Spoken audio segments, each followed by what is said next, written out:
नमस्कार मित्रों, मैं हूं डॉक्टर हरिनिवास। चैनल है संस्कृत साहित्य एवं संस्कृति और आज का विषय है महर्षि वात्स्यायन का कामसूत्र। विवाह योग प्रकरण पे आए हैं।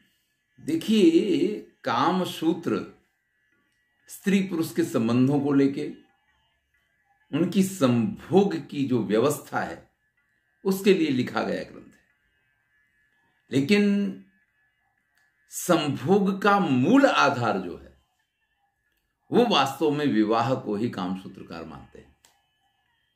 देखिए, विवाह के बाद का जो संभोग है वो निश्चिंतता का, सामाजिक रूप से स्वीकृत और मन को आनंद, संतोष और सामाजिक उपलब्धियां प्रदान करने वाला है।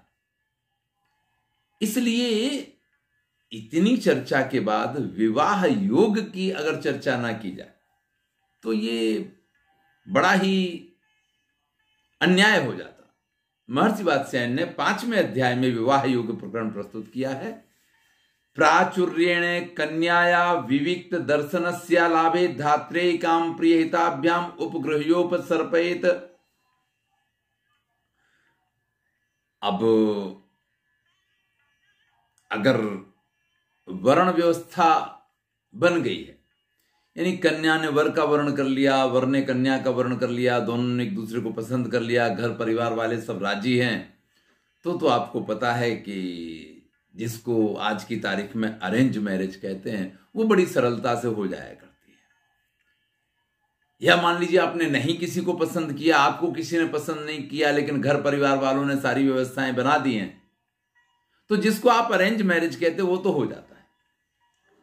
लेकिन अगर कोई आपको अच्छा लग रहा है, अरेंज मैरिज में उसकी व्यवस्था नहीं हो रही है, तब तो प्रयत्न आपको ही करना पड़ेगा।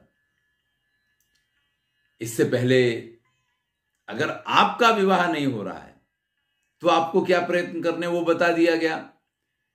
अगर स्त्रियों का विवाह नहीं हो रहा तो उनको क्या प्रयत्न करने वो भी बता दिया गया।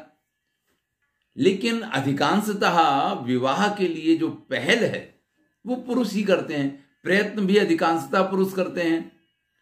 इसलिए पुरुष को विवाह योग कैसे बनाना या किस किस प्रकार के विवाह हो सकते हैं उसकी चर्चा यहां पे होगी। तो सबसे तो पहले ये कहा कि जैसे भी हो कन्या को पहले सिद्ध करना है, यानी उसको मनाना है, सीधी भाषा में कहें तो पटाना है। जब वो मान जाए तो विवाह का प्रस्ताव करना है। लेकिन विवाह ये सरल प्रक्रिया नहीं है ऐसी स्थिति में, क्योंकि अगर उसके घर वाले नहीं मान रहे हैं, उसके माता पिता, उसके भाई बंधु अगर वो लोग नहीं मान रहे हैं, तो प्रेम होने के बाद भी सरलता से विवाह नहीं हो पाता। ऐसी स्थिति में अगर किसी और के साथ वो विवाह करेगी तो उसमें उसको क्या क्या समस्याएं होंगी, या आपका भविष्य कितना उज्जवल है, वो सारी बातें या तो आप अपने आप समझा दें या किसी मित्र का सहारा लें। आजकल तो व्हाट्सएप, फेसबुक ही सबसे बड़े मित्र हैं, तो हमें किसी अन्य साथी की आवश्यकता नहीं पड़ती है। नहीं तो धाय है, कोई दासी है, कोई उसकी सहेली है, इसकी मदद ली जाती थी। उसको अच्छी तरीके से ये समझाना पड़ेगा कि माता पित्रोश्च गुणान अनभिज्ञताम लुब्धताम चा चपलताम चा बांधवानाम। आपके माता पिता तो मुझे अच्छी तरीके से पहचानते नहीं है, मैं उनके पास जाऊंगा भी तो वो मुझे नहीं समझेंगे, क्योंकि उनकी आंखों पे तो पट्टी बंधी हुई है।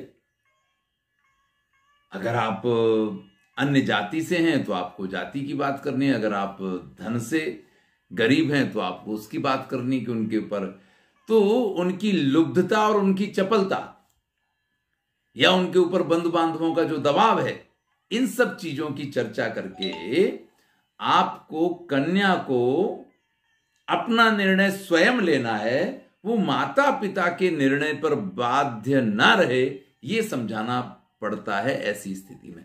आचार्य वात्स्यायन कह रहे हैं, मैं ये कोई मार्गदर्शन आपको नहीं दे रहा हूं, लेकिन ऐसी स्थितियां बनती हैं। और फिर यश्चान्या अपि समान जातीयाः कन्या शकुंतलाद्या स्वबुद्ध्या भर्तारं प्राप्य संप्रयुक्ता मोदन्ते। फिर उदाहरण दीजिए। देखिए, हमारे यहां दुष्यंत और शकुंतला ने गांधर्व विवाह ही तो किया था। कहां शकुंतला ने अपनी माता की या अपने पिता की या अपने परिवार की सम्मति ली थी? फिर भी देखो, भरत जैसा पुत्र हुआ। तो आपको कुछ ऐसी कथाएं सुना करके, कुछ ऐसी बातें सुना करके उसको गंधर्व विवाह के लिए प्रोत्साहित करना चाहिए। मान लो तुम्हारा विवाह किसी बहुत बड़े घर परिवार में हो गया, तो तुम्हें क्या प्राप्त होगा? अरे बड़े बड़े घरों में सपत्नी हुआ करती हैं, सौतें हुआ करती हैं, ऐसे व्यक्ति बहुत ध्यान नहीं देते हैं। भाई, जीवन में काम सूत्र जब आप पढ़ते हैं तो आपको इस चीज का ध्यान होना चाहिए कि सबसे जरूरी अगर संसार में कुछ है तो वो काम है, यानी साध्य काम है। ये अर्थ, ये धर्म, ये सब तो साधन है। तो जब काम ही साध्य है तो यहां पैसे की भी निंदा हो सकती है, या हर चीज की निंदा की जा सकती है। लेकिन सबसे श्रेष्ठ तो प्रेम को ही दिखाना पड़ेगा। और अगर मेरा प्रेम मिलता है तो इससे अच्छा और कोई प्रेम हो नहीं सकता है। दूसरे किसी की पत्नी बनोगी तो तुम्हें क्या क्या दुख उठाने पड़ेंगे। कई बार तो ऐसे लोग जो है ना, आजीवन किसी को अपनी पत्नी तो बना लेते हैं, लेकिन उसको पत्नी वाला सुख नहीं देते हैं। वो घर में रहते हुए भी परित्यक्ता होती है।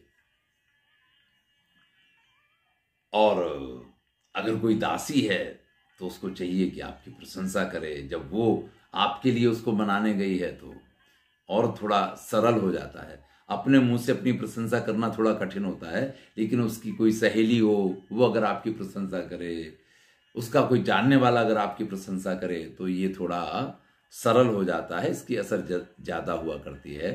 अब मान लीजिए कि आपके समझाने से वो समझ गई है। अब जब वो आ जाए तो आपको ये ख्याल रखना है, श्रोत्रिय आगारात अग्निमाद नहीं है। किसी ब्राह्मण के घर से अग्नि ला करके और उस अग्नि के आसपास 3 फेरे ले ले कम से कम। देखिए, 7 फेरों का प्रोविजन है हमारे यहां, लेकिन यहां चूंकि आपकी परीक्षा नहीं हुई है, चूंकि आपका कोई सगाई नहीं हुई है, तो ये 3 फेरे लेकर के एक प्रकार से आप अपनी सगाई कर लेते हैं। और फिर उसके घर परिवार वालों को आप बता देते हैं कि भाई देखो, अब हमारे बीच तो ये अग्नि को साक्षी मान के हमने तो एक प्रकार से विवाह कर लिया है। अब आप अगर सम्मति दे दें तो ये विवाह अच्छी तरीके से हो जाए, और अगर सम्मति नहीं देते तो हम तो पति पत्नी अब हो ही गए हैं। बाकी की कसर जो है 4 फेरों वाली, वो भी पूरी कर लेंगे।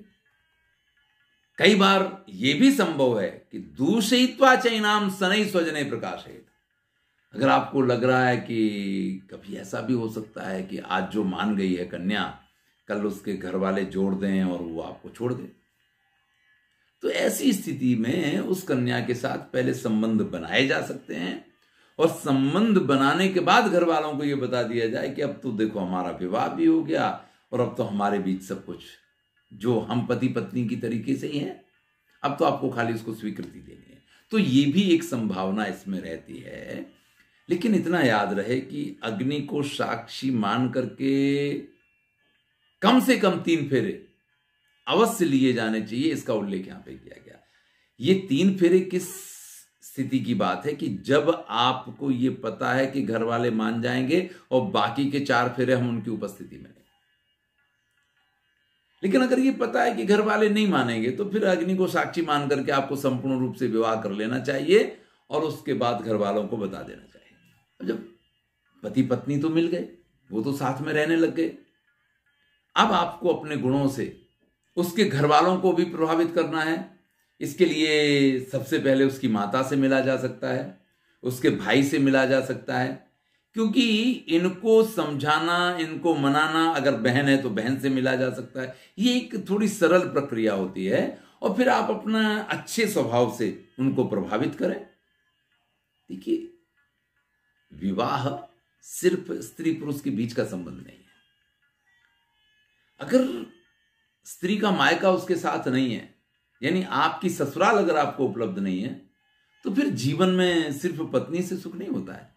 ससुराल का एक बहुत बड़ा नाम है, बहुत बड़ा सुख होता है। तो आपको किसी भी तरीके से अपने ससुराल के साथ संबंधों को अच्छा बनाना चाहिए। विवाह का एक प्रकार और बताते हैं कि जब पिता राजी ना हो, खाली माता मान गई हो, तो ऐसी स्थिति में माता स्वयं विवाह करने नहीं आ सकती है। या तो उसके भाई को मना लीजिए, उसको जिस प्रकार के लालच दे सकते हैं उस प्रकार के लालच दे करके और उसको मना लीजिए, और नहीं तो कुछ मध्यस्थ लोगों के साथ में मिलकर के और वही अग्नि को साक्षी मान करके आपको विवाह कर लेना चाहिए। अब आप कहेंगे कि बार बार एक ही बात तो आ रही है। नहीं, अंतर है, थोड़ा थोड़ा अंतर है।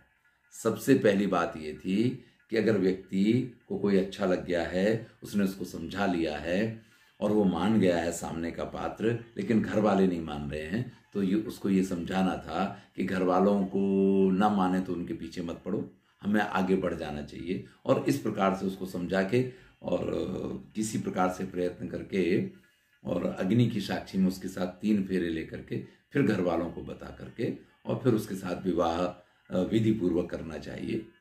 दूसरी स्थिति ये थी कि अगर पता चल गया कि घर वाले किसी तरीके से नहीं मान रहे हैं, तो आप शारीरिक संबंध भी पहले बना सकते हैं और फिर घर वालों को बता सकते हैं कि अब तो आपकी कन्या हमारे ही लायक रह गई है, क्योंकि हमारे बीच में इस प्रकार के सारे संबंध हैं और हमने 3 फेरे भी लिए हुए हैं। तो उस स्थिति में भी ये बात आगे बढ़ सकती है। दूसरा वो था। तीसरा ऑप्शन बताया कि कई बार क्या होता है कि लड़की राजी है, उसकी माँ भी राजी है, लेकिन पिता कोई इस प्रकार का व्यक्ति हो कि जिसके सामने न पुत्री की चल रही है न माँ की चल रही है, तो ऐसे में माँ की मुख सम्मति मिल करके या तो उसके भाई को साथ में रख करके या किसी घर परिवार के मध्यस्थ किसी अन्य व्यक्ति को साथ में रख करके अग्नि की साक्षी में विवाह कर लेना चाहिए। इसमें चूंकि माँ मानी हुई है पहले से, इसलिए पिता को मनाना आसान हो जाएगा। अब ये 3 बातें हुई। इसके बाद आगे चलते हैं कि अगर उसके भाई को आपने मना लिया, तो माता भी नहीं मानी हो, पिता भी नहीं माने हो, तो भी भाई स्वयं सामने से आपके साथ उसका विवाह करवा देगा या उन लोगों को मना लेगा।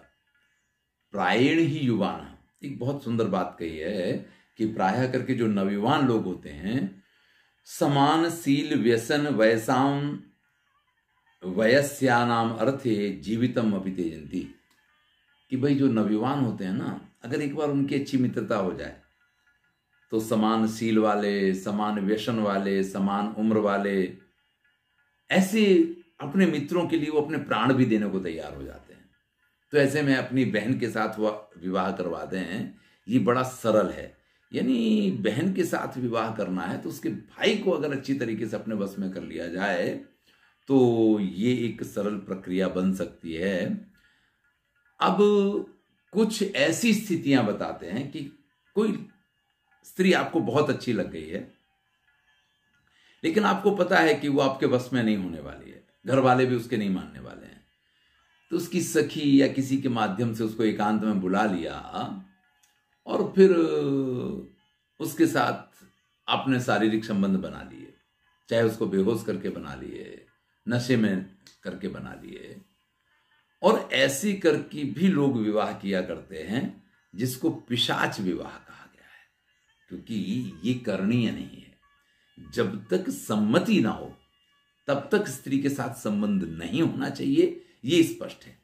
लेकिन विवाह के लिए आपको कोई स्त्री बहुत अच्छी लग गई है, आपको उससे विवाह तो करना है, लेकिन आपको पता है कि आपके गुण ऐसे नहीं है कि वो मान जाए, तो लोग वाग ऐसा भी करते हैं कि उसको फंसा के और उसको पहले दूषित कर दिया और दूषित करने के बाद फिर उससे कहा कि तुम्हारे पास और कोई रास्ता नहीं है, मैं ही हूं। तो ऐसे विवाह को पिशाच विवाह कहा गया है।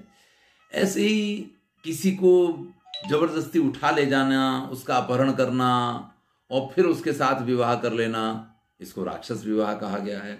अब ये कितने प्रकार के विवाह हैं, मनुस्मृति की अगर वीडियो देखेंगे तो आपको इनका विस्तार से वर्णन मिल जाएगा। लेकिन यहां विवाह योग में दो बातें बड़ी महत्वपूर्ण कही हैं। एक ये कि पूर्वाह पूर्वाह प्रधानम से, आपसे जिन विवाहों का वर्णन किया, राक्षस है, पिशाच है, इन सब में जो पहले शुरुआत में आपको जिसका वर्णन किया है कि आप उसको मना लें, वो मान जाए, फिर आप उनके घर वालों को भी मना लें और विवाह कर लें, ये सबसे श्रेष्ठ। लेकिन अगर एक तरीके से मौका नहीं मिलता तो दूसरा रास्ता, दूसरा नहीं मिलता तो तीसरा रास्ता, और ऐसे करके आपको ये 6-7 रास्ते यहां पे बताए गए। जैसे भी हो विवाह तो करना पड़ेगा।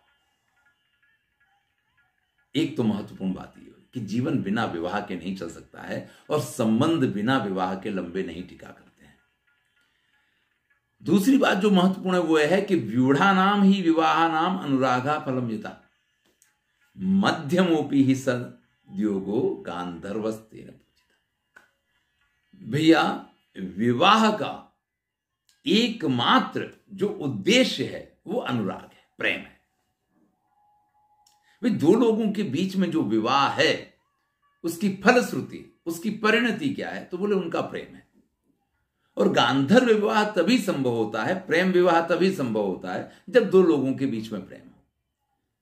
तो या तो आप विवाह करके प्रेम करेंगे या प्रेम करने के बाद आप विवाह करते हैं, तो इस विवाह को यहां सबसे श्रेष्ठ माना है। आचार्य वात्स्यायन कहते हैं, सुखत्वाद बहुक्लेशादपि चावरणाद यह अनुरागात्मकत्वाच गांधर्वः प्रवरो मतः। क्योंकि ये सबसे अधिक आपको आनंद देने वाला है।